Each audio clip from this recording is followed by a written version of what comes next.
From the Snaggy Univest Studios at Lehigh Valley Public Media in Bethlehem, PA, it's time for another avian episode of chemical-free horticultural hijinks you bet your garden.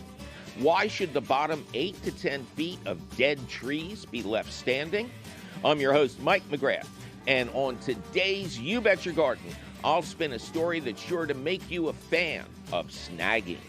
Plus, a new book demands that you fall in love with teeny tiny plants.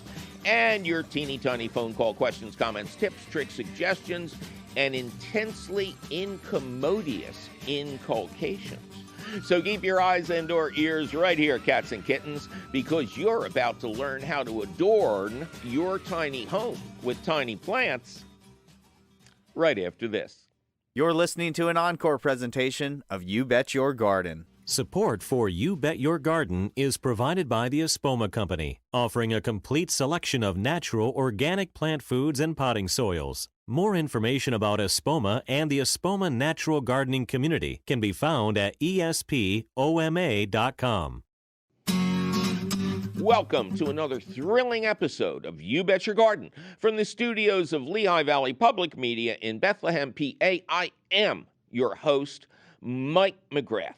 Coming up later in this show, I'm going to tell you a true story about something that happened to me just last month that reinforces my love of snags, which are dead trees left standing. But first, can we take a shot of Ducky? Because we want to congratulate him. He got both vaccines, and he is 3 or 4 weeks out. And so Ducky is finally freed from the constraints of his mask. All right? So, fabulous phone calls at 888-492-9444. Kim, welcome to You Bet Your Garden. Thank you.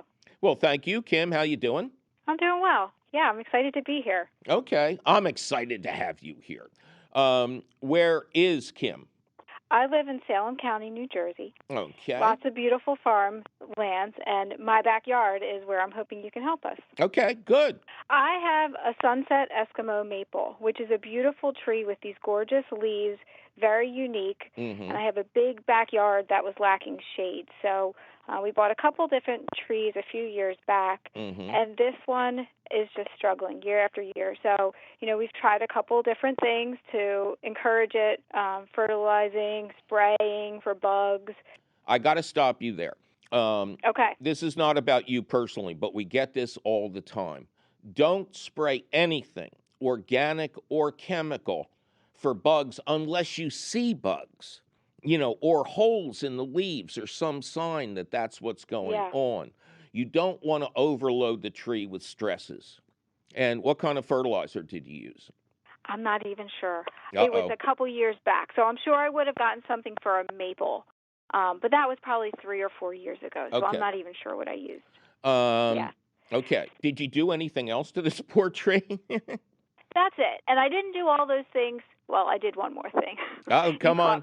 Fess up. I didn't do all these things I didn't do them all in 1 year. The most recent thing I did was give it a healthy pruning. It did have a lot of dead limbs. Oh, really? And it's come back beautifully. Yeah. It has come back beautifully, but it always starts out beautiful in the spring. It's midsummer where it just looks like a twig in the middle of the yard. Yeah, I'm not surprised. What did you spray it with? Do you remember? Be honest. No. Yeah. No. Oh, come on.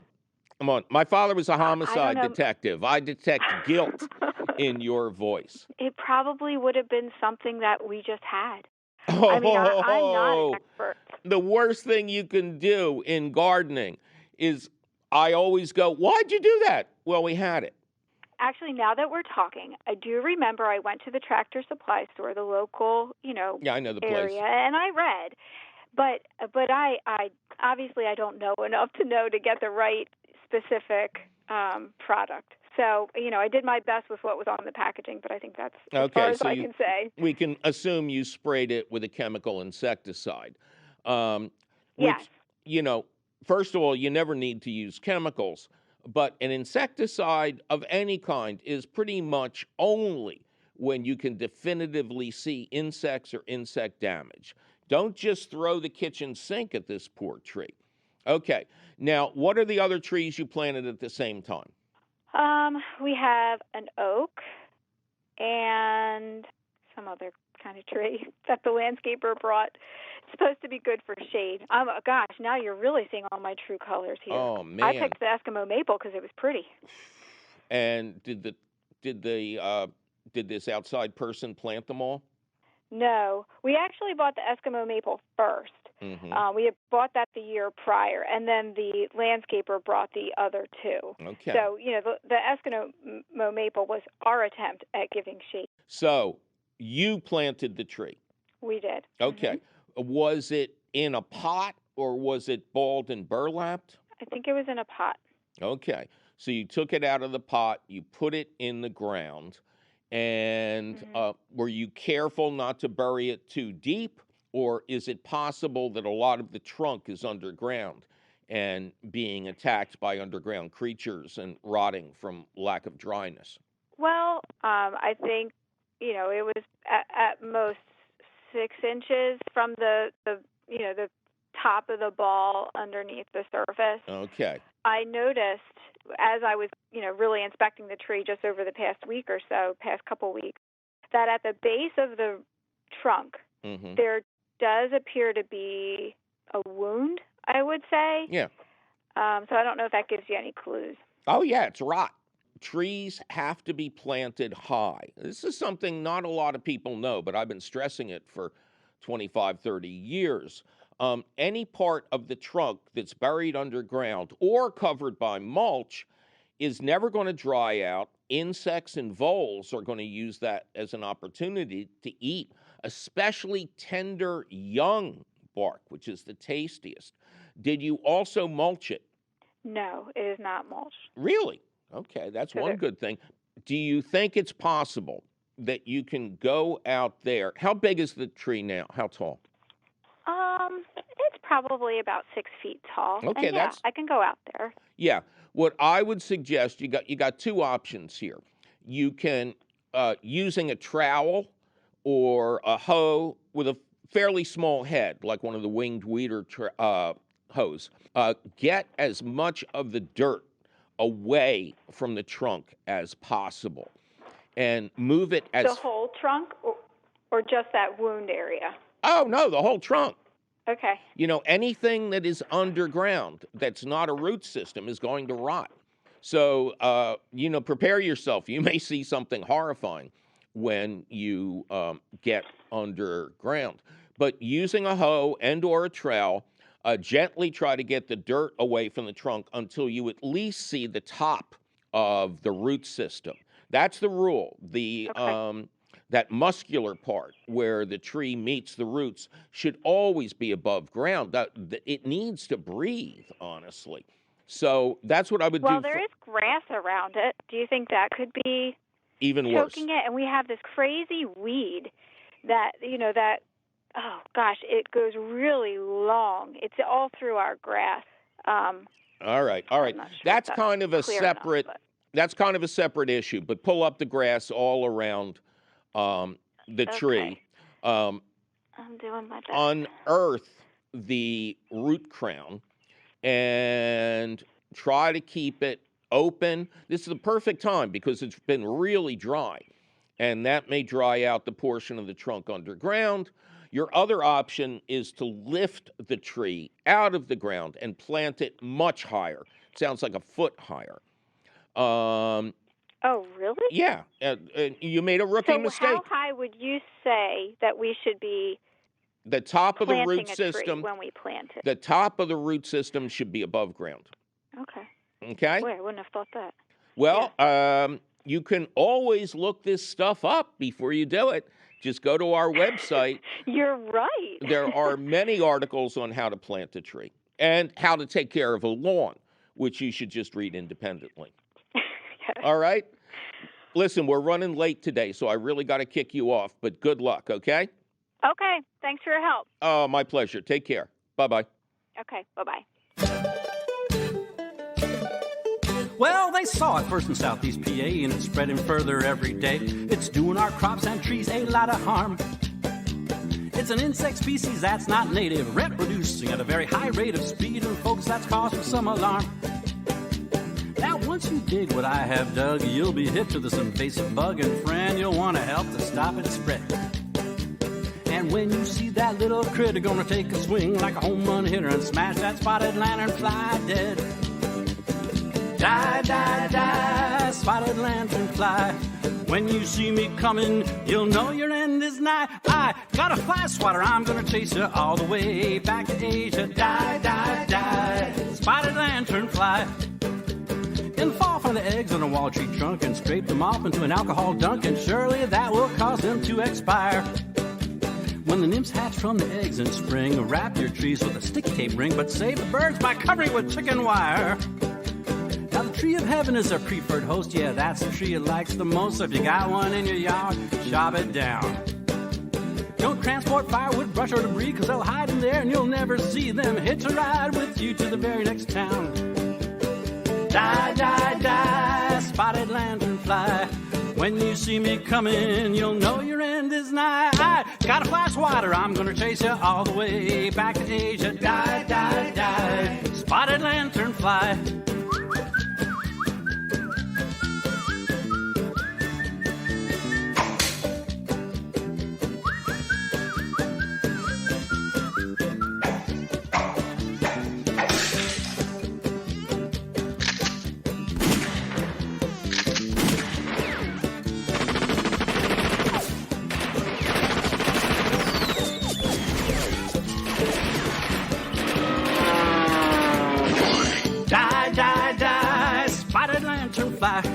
When you see me coming, you'll know your end is nigh. I got a fly swatter, I'm gonna chase you all the way back to Asia. Die, die, die, spotted lanternfly. The die, die, die, spotted lanternfly. Yeah. When you see me coming, you'll know the reason why. I got a fly swatter, I'm gonna chase you all the way back to Asia. Die, die, die, spotted lanternfly. The die, die, die, spotted lanternfly.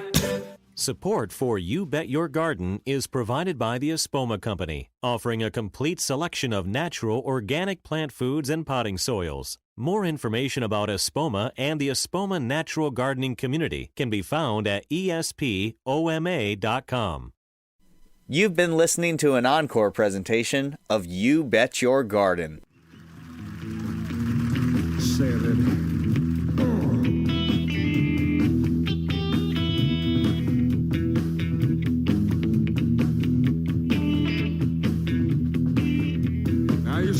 Lived down there, and she'd go out in the evenings and pick her a mess of it, carry it home and cook it for supper.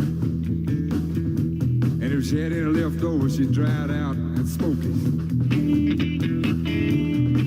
But she did all right. Now down in Louisiana, where the alligators grow so mean, there lived a girl to the world, made the alligators look tame. Oh, Salad Annie, oh, Salad Annie. Everybody said it was a shame, 'cause her mama was a wicked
This is 91.3 FM, WLVR Bethlehem, WLVR.org.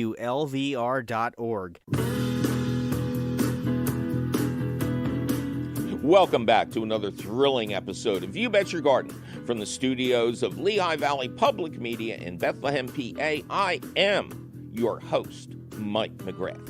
Coming up later in the show, we are going to try to get you to understand the importance of leaving snags, dead trees, on your property with a true story that truly happened to me very recently in my own snag-filled landscape.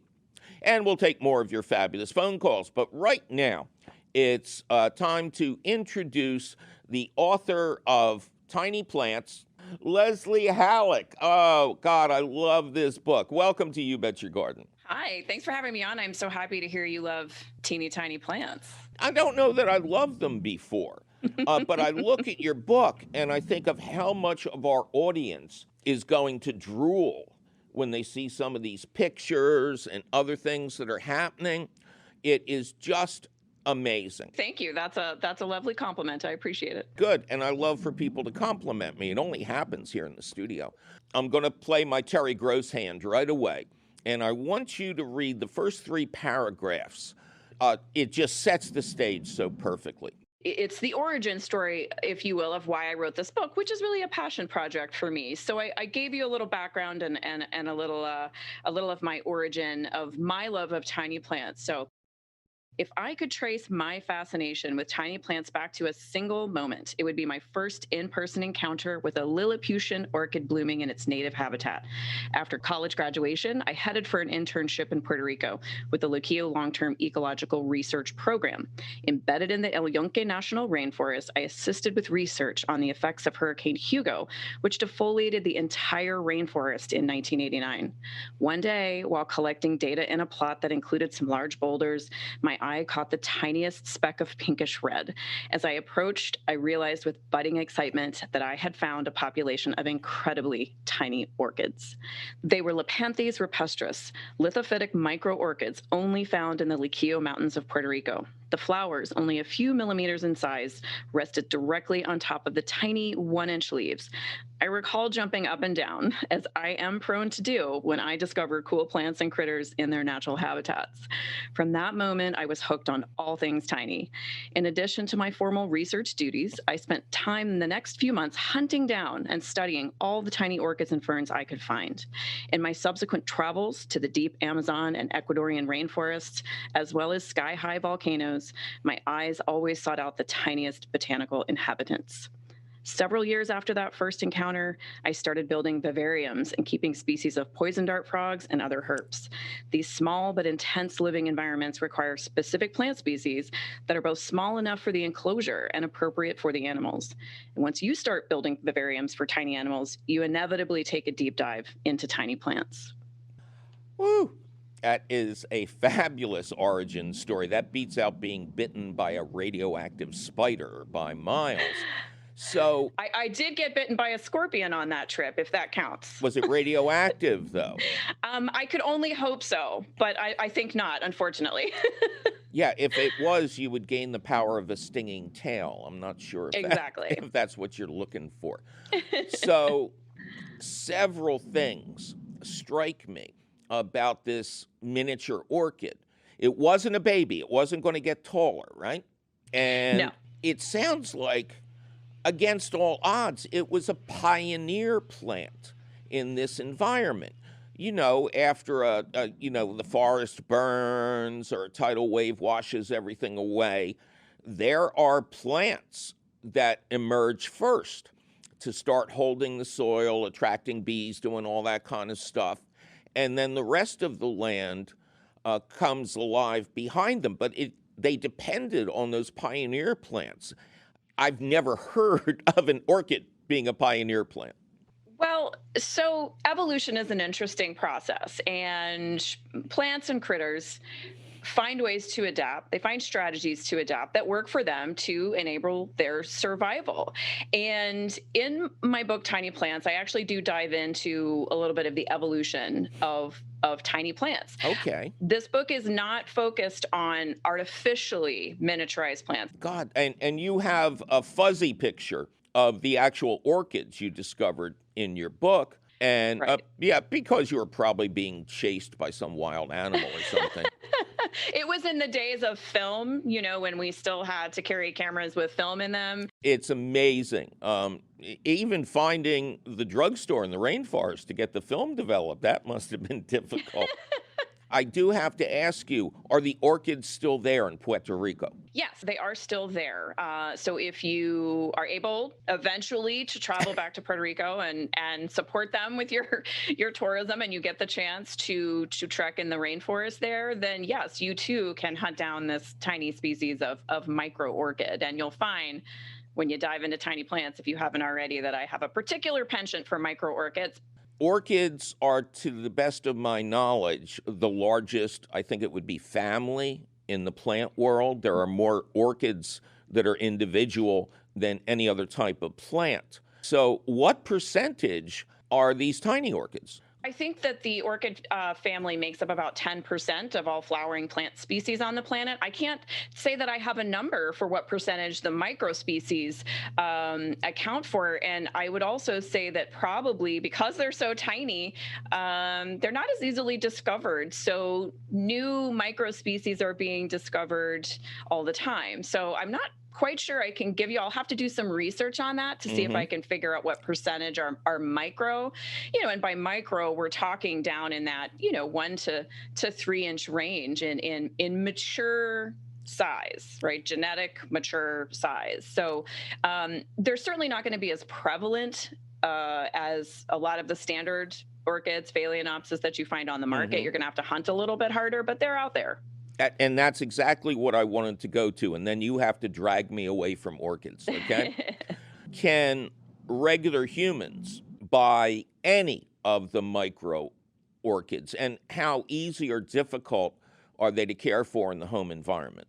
What I focus on in the book, in Tiny Plants, are some of the easier micro orchids to grow. Some can be very tricky. Tiny plants can have specialized requirements, and many are high humidity plants. So you'll find as you go through the book that many of them I recommend keeping under glass in a Wardian case, in an orchidarium or terrarium, because they need that high humidity.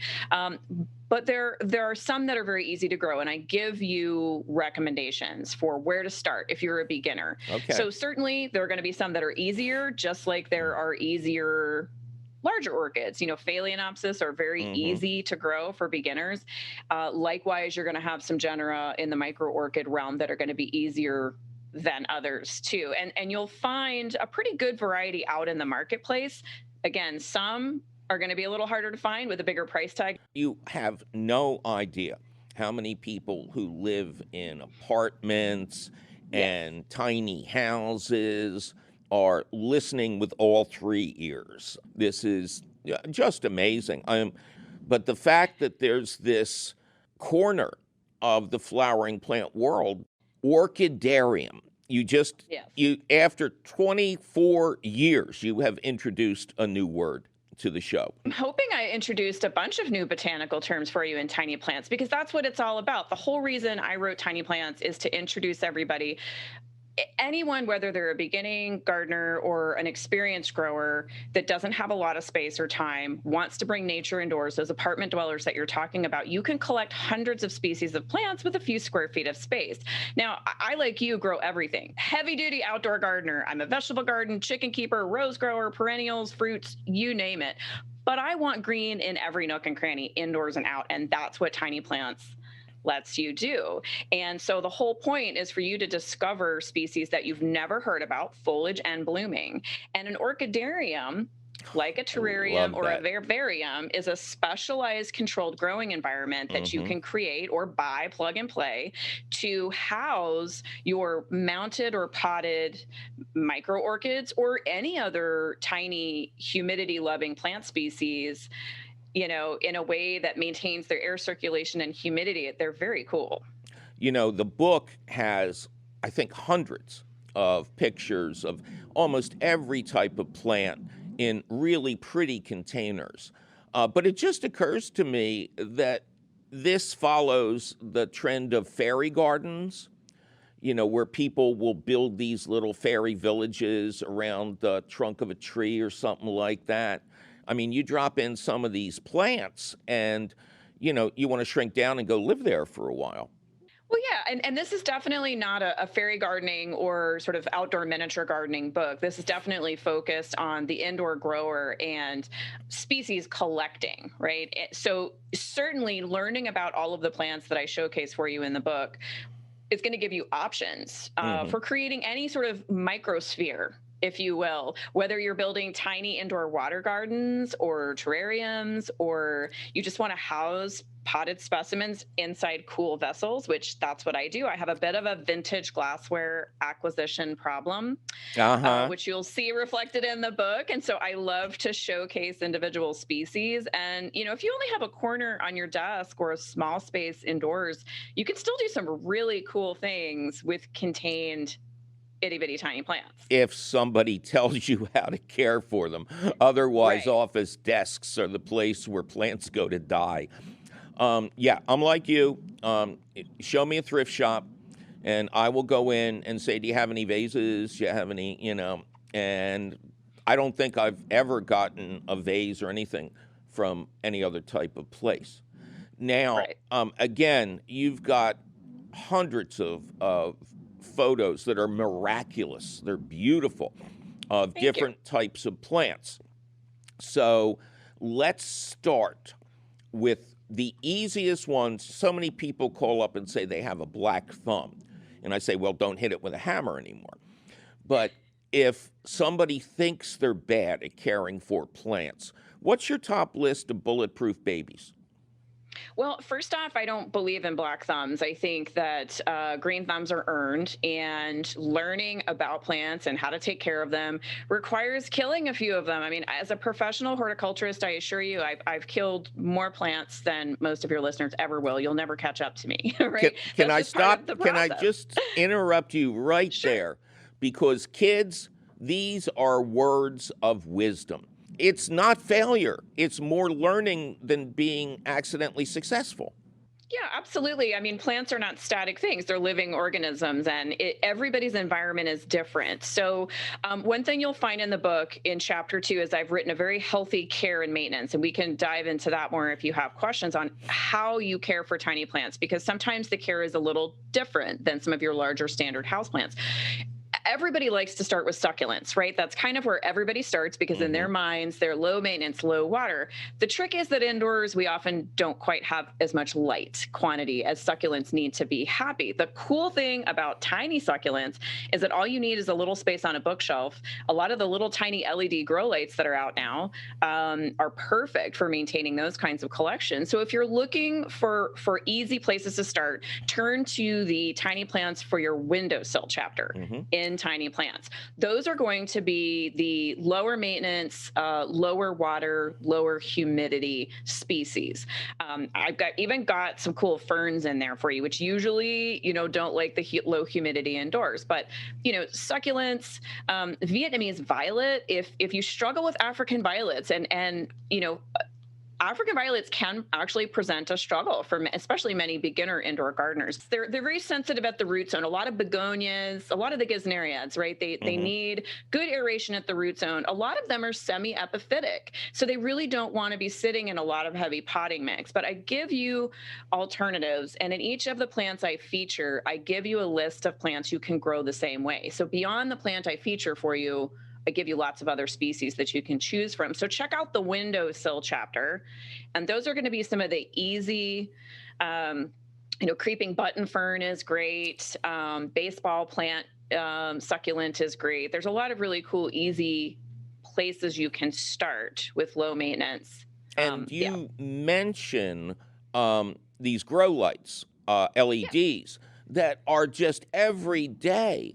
A new type appears. I raised my plant starts this year on what they call deformable LEDs. they fold, the panels fold down like solar panels on a spaceship. And the results were very good. But there's a picture in your book of a single lamp hanging down with a tiny plant underneath it.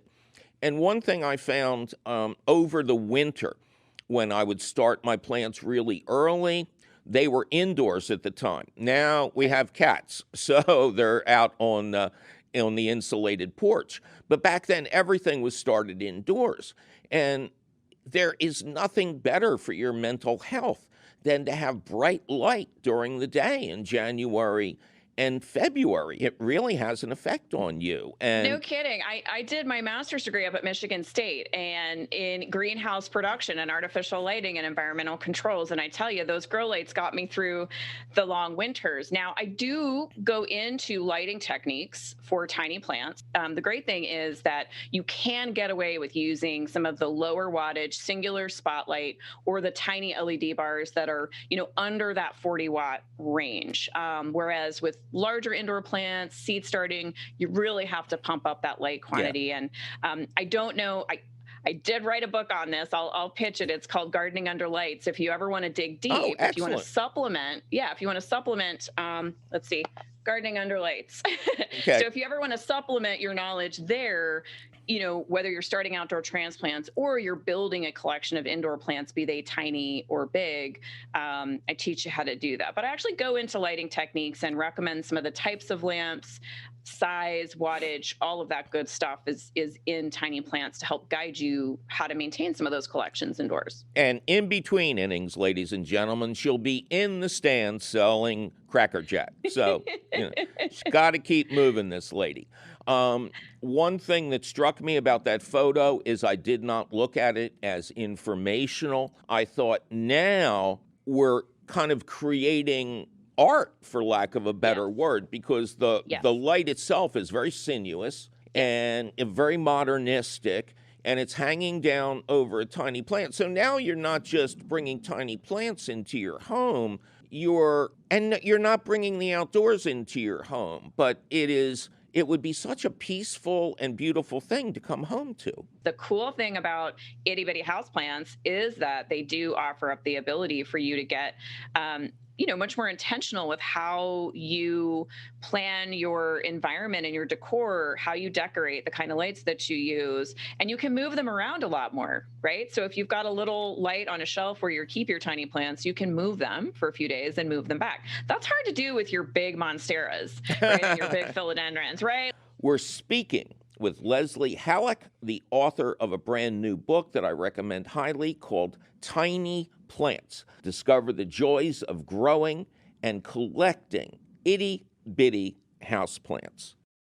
Support for You Bet Your Garden is provided by the Espoma Company, offering a complete selection of natural organic plant foods and potting soils. More information about Espoma and the Espoma Natural Gardening Community can be found at espoma.com.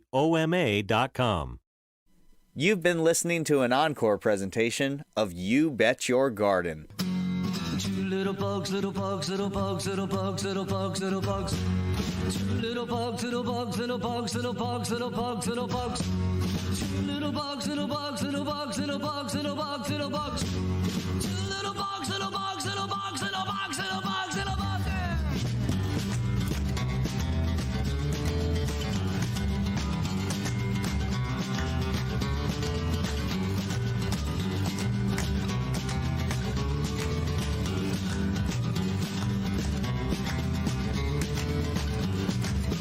Little bug, little bug, little bug, little bug, little bug, little bug. One little bug, little bug, little bug, little bug, little bug, little bug. One little bug, little bug, little bug, little bug, little bug, little bug. One little bug, little bug, little bug, little bug, little bug, little bug.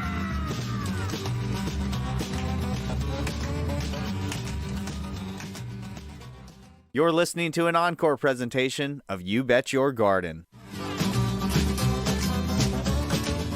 Welcome back to yet another thrilling episode of You Bet Your Garden from the studios of Lehigh Valley Public Media in Bethlehem, PA. I am your host, Mike McGrath, and we're in the stretch now, cats and kittens. We're speaking with Leslie Halleck, the author of a brand new book that I recommend highly called tiny plants. Discover the joys of growing and collecting itty-bitty houseplants. Now, Leslie, every photo in this book makes you want to have that plant in that little pot. I both hate to do this and I love to do this. When we have a guest on like you, demand that they name their favorite children. Yeah, I'm sorry, kid. That's the price of introduction here. Okay, well, so it changes, right? On any given day, you could ask me what my favorite teeny tiny plants are. I have a particular attachment to lithops, living stones. There is a species named Lithops leslieii. And of course, I'm obsessed with microorchids. So any of the microorchids on any given day will totally capture my fancy. And if you hop over on my Instagram feed, you'll often see little tiny orchids there. So lithops, microorchids. But if you ask me tomorrow, I might give you a different answer.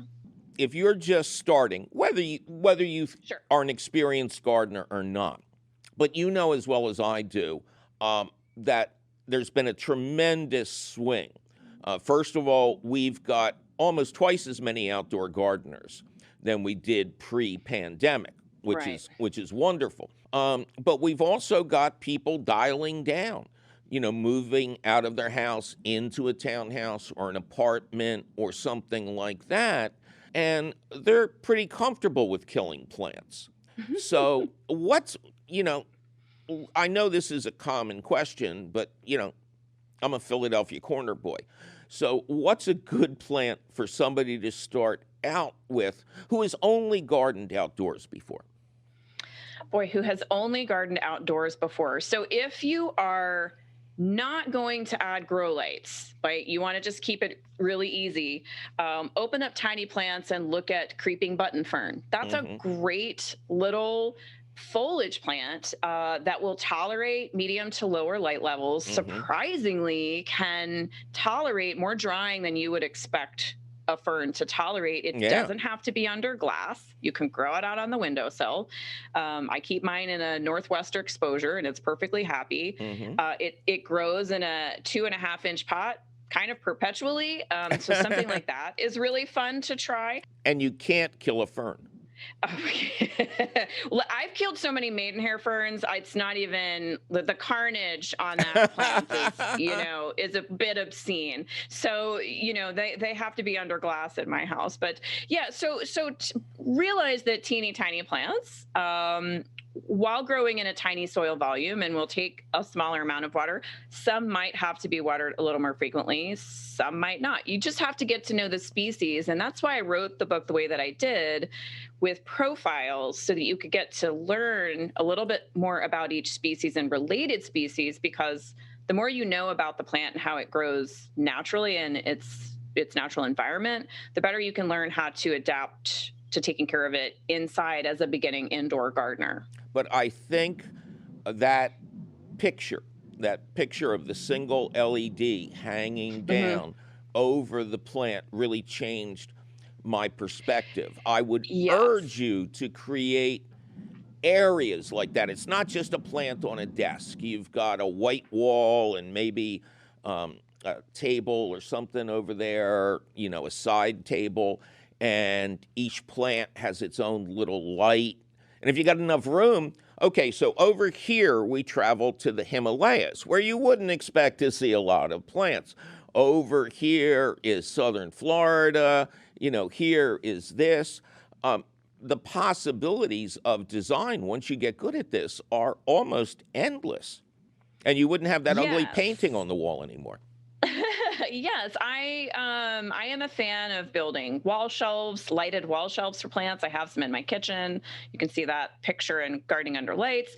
Some of the great new plant LED bars that are for mounting under counters or under bookshelves look really nice. I have some, there's a picture in Tiny Plants of some shelves I have like that in my dining room that have a really lovely LED bars on them that I keep some of my tiny plants in really pretty glass containers. They're a lovely complement to my dining room. What a shot. You can create really pretty vignettes all around your living space, no matter how small it is. You don't need a lot of space. Grow lights really help you expand all of your growing areas. And for tiny plants, the great thing is you can use some of the more stylish, lower wattage LEDs versus the bigger HID rigs or larger panels that go in the garage garden or that go in the basement or your grow room, which I have. I have a fully decked out garage garden. Always freaks my neighbors out. I'm in Texas, so they always, think something suspicious is going on. But, it's just What's tomatoes that smell and beans from and Leslie's garage? cucumbers. Yeah. I know. So you just added, and, we got to go. I would like to have you on for like 2 hours. But you just added something to my repertoire when people say they don't have any room for plants. Do you have room for shelves? Do you have open walls? I mean, yes. Let's get started. Instead of using exactly what you have, let's kind of do a little bit of redecoration, put up shelves. And if you kill all the plants, you can put your knickknacks or Spider-Man action figures up there. Yeah, grow vertical. That's the cool thing about tiny plants is that, it's space flexible. You can tuck them in anywhere you've got light and anywhere you could add a small grow light, be it a spotlight or a grow bar under a counter. You can have a whole garden there. And as a plant addict myself, a collecting nerd, I want to collect as many cool species as I can find. And growing tiny affords me the ability to do that. Once I've packed all my windows with all my big houseplants and I've run out of space for them, you have a lot of flexibility with tiny houseplants. Ladies and gentlemen, we now have to say goodbye because we've run out of time for this segment to the only woman I've ever met who has a garage garden. We could talk to you for hours. Write another book real fast, okay, so we can have you back on. Leslie Halleck is the author of Tiny Plants, Discover the Joys of Growing and Collecting Itty-Bitty Houseplants. I got to read this down here on the side. It is new from Cool Springs Press. Oh, one more thing before we let you go. Do you have a website that people can go to and learn more about you redoing all of New York with just one can of paint and some ping pong balls, Yes, you can visit my website, lesliehalleck.com. All of my books are there. You can read my bio, find other places to buy my books if you want to support your local bookshop or buy online. So lesliehalleck.com, all the info you need to know. Leslie, you've been delightful. Thank you so much for being on You Bet Your Garden. Oh, thanks so much for having me on. And I could talk for hours, too. So hopefully we'll get to chat again one day. Absolutely. All right. You take care. Thanks again. All right. It is time for a rather unusual question of the week. Back when I was writing stories for Green Prints and editorials in Organic Gardening magazine, a lot of times I would write a story. And we haven't done a story on the show in years. So here we go, and it's called In Praise of Snags. Snags are dead trees left standing, which is the way of the world in the woods, but not the typical way in the American landscape where imitations of Disney World plant sculptures are the desired ideal, until the homeowner finds out how much work it's going to be to maintain a topiary of Uncle Scrooge. When most people have trees taken down, they have three options. Cut the tree down and have the stump pulled, which is the most expensive option, but the only one that allows immediate replanting in that same area. Or have the tree cut down and have the top of the stump ground down, which is less expensive, but really annoying when the homeowner realizes they can't plant anything in that same space because there's a giant wooden plug in the ground. Or you can have the tree cut down most of the way, but leave a 6 to 10 foot snag standing, which is the cheapest option and the best for wildlife. A couple of 10 years ago, I had a bunch of trees taken down, including a magnificent double-trunked ash that had fallen prey to the dreaded emerald ash borer, an invasive non-native insect that is sending ash trees the way of the American elm and chestnut. I instructed the tree crew to leave each tree a snag, and they insisted they knew what that meant. But at the end of the day, I went out to see that the double-trunked ash was cut down to only about half its original size, which meant it was still taller than the house. The crew chief and owner of the company didn't look so good, but he said they'd be back to finish up. Next day, I get a call from his wife, who's crying so much she can barely speak. He wasn't just tired, he had just learned that his lack of energy was because he had cancer. She wanted to try to make good on the trees, but I could guess that their business was already underwater, so I just ate it, figuring I would have the rest of the work done later on. I try to be a nice guy at least once a year so I don't forget what it feels like. Well, it's long past later on, and I am happy with my 2 tall snags, especially the ash, which is riddled with woodpecker holes high up in the trunk.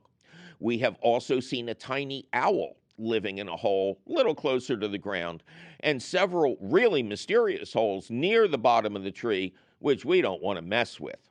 So there it stands, an obvious home for lots of wildlife, as are the other snags.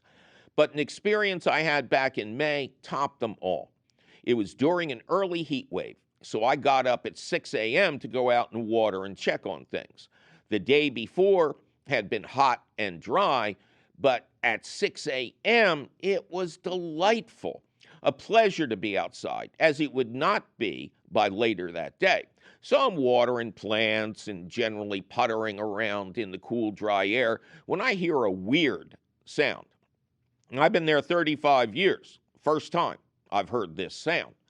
You know how evil squirrels love to taunt you with their high-pitched chuckling from the trees? This sound was similar, but much deeper in tone. It was definitely coming from the trees, but almost sounded more like a bullfrog than an evil squirrel. I was able to isolate the sound to the top of one arm of the double-trunked X ash, but I couldn't see anything. Boom. Then something popped up at the very top, an area that was riddled with woodpecker nest holes a few feet down.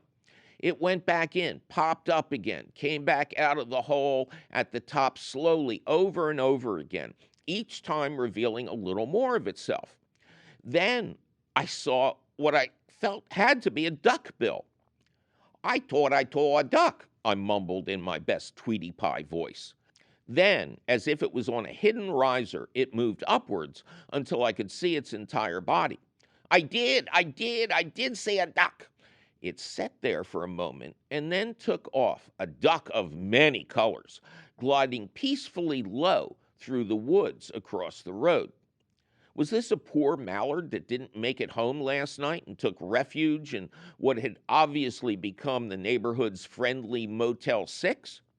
To find out, I looked at a great article from Cornell listing the 20 most common ducks in Pennsylvania with loads of great photos. I'm going over it. No, that's not it. No, that's not it either. Until I got to number 10, the wood duck. How much wood would a wood duck duck if a wood duck could duck wood? Plenty, it turns out. And I quote, unlike most waterfowl, wood ducks perch and nest in trees and are comfortable flying low through the woods. Their broad tails are short. Broad wings help them make them maneuverable. They even call them cavity nesters. Is there a duck nest in the top of my already favorite snag? Will I see little wood ducklings at some point? Another Cornell article tells me that the incubation period for the eggs is 28 to 37 days, and there may be 2 broods a year. The chicks emerge, quote, fully dressed, and jump out of the tree and fly 1 day after hatching. Yikes! I'd like to see that. I guess I better keep getting up early. A longer version of this story will appear in the next issue of Green Prints, the Weeder's Digest, a great magazine about the joys of gardening that's been going strong for more than 30 years. Special thanks to longtime editor Pat Stone for allowing me to run this condensed version in advance of its appearance in Green Prints, as long as I said the name Green Prints more than 5 times. You'll find lots more information at, wait a minute, that's only 3 or 4. Greenprints.com, Green Prints, Green Prints, Green Prints.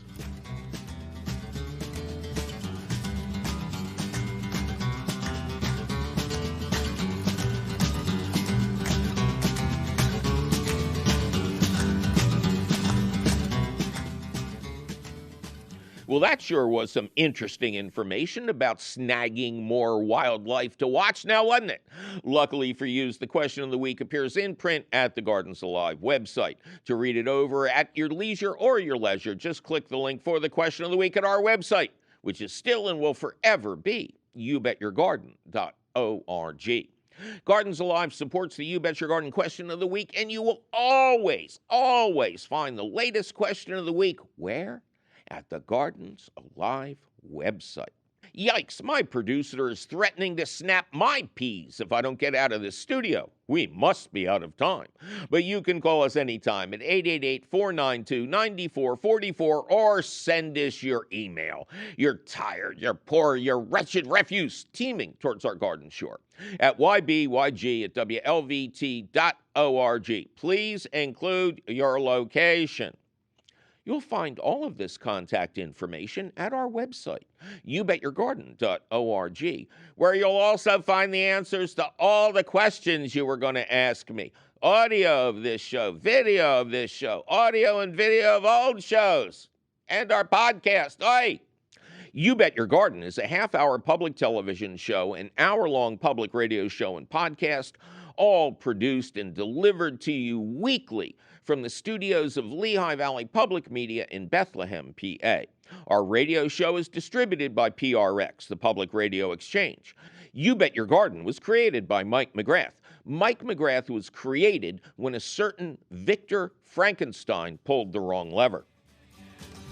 Ken Queter plays our theme song. Our chief content officer is Yoni Greenbaum. Our angel of the airways is Christine Dempsey. Our engineer is cheerful Charlie Sarah. Our social media director is Amanda Norfleet. Check out her fine work at the You Bet Your Garden Facebook page. Tavia Minnick is our profound producer of Priceless Production. The lovely Jonas Bowen is our audio editor. Judicious Jake Boyer does the video. Our director of directing direction is the famously harassed and harried Javier Diaz. Andy Cummins is still taking our temperature at the door. Deuce of all trades, Zach the Tack Wisniewski, insists that that is his natural hair and not the result of an electrical mishap. Our beloved CEO Tim Fallon has been composting for a month and is already sending out bragging photos of his compost thermometer. I'm your host, Mike McGrath, and my compost thermometer always reads the same as my magic 8-ball. Ask again later. And I'll do just that before I see you all again next week. You've been listening to an encore presentation of You Bet Your Garden.